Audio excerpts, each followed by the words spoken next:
Hi. Hello. Hi, I'm Beth. Hi, Beth. Hi, Beth. You look like your dad. I've been waiting to meet you my whole life. Can I please give you a hug? Oh, please. Oh, I'm so glad you wanted to find me. I've wanted to find you my whole life. Oh, thank you. I did too, but I wouldn't look because I didn't want to interfere with your family.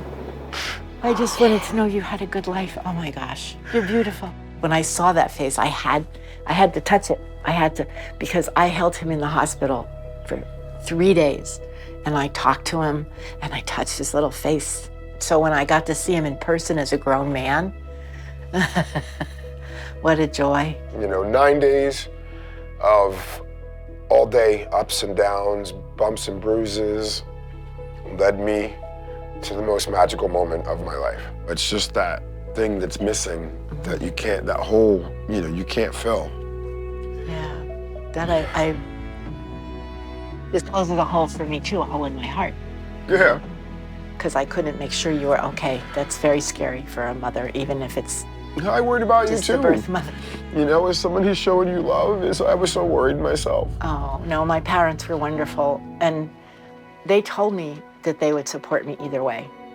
But it was 1969 and 1970, and you were interracial, and I was making $84 a week and taking it home cash in an envelope.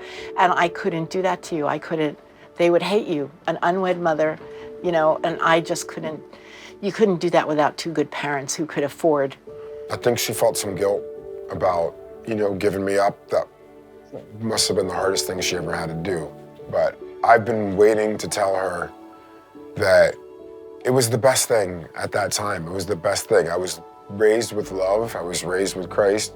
I've seen that one. And just so you know, I really did love you and care.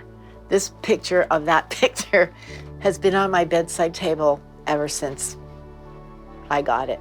So, you meant a lot to me, kiddo. I knew that the love was there, but I needed to see you. I needed to hold your hand. And my biggest fear was I was never gonna get a chance to do that. Oh, Even on this trip, I couldn't allow myself to believe that this was ever gonna happen. So not long after I found out this was going to happen and I was gonna get to meet him, I sat down to write a letter, and the most important thing I wanted him to know was that from the minute I knew I was gonna have him, I loved him.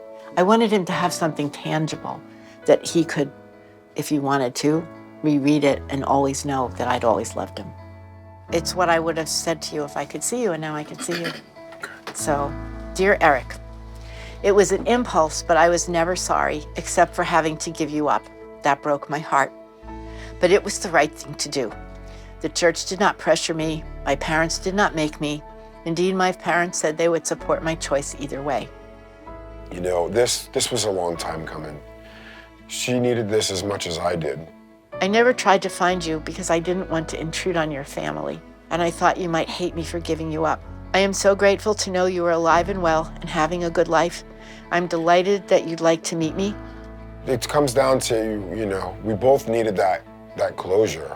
We've missed a lot of time, but we still got plenty of time. My life has come full circle, and there's wonderful closure in it for me to know that he's healthy and happy, and he's had a good life, and he has a wonderful family, and his parents were as good as I hoped they would be.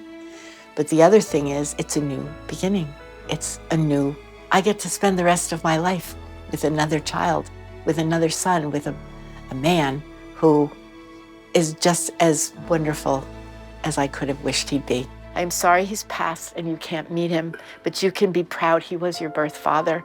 He was an honorable man. I have hoped and prayed your life would be good for 53 years. I have loved you in my heart before you were born and celebrated your birthday every April 27th since 1970. I'm so glad you came looking for me. I am glad that I came looking for you too, and you get to celebrate my next one with me, okay? Okay, it's a promise.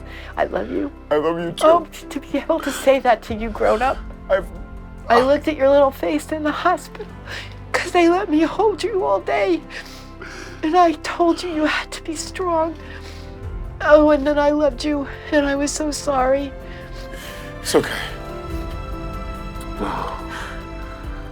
Oh, we have each other now. I got every answer that I wanted, and I never thought that that would happen. You know, I finally know who I am, why I am the way I am, and it's amazing.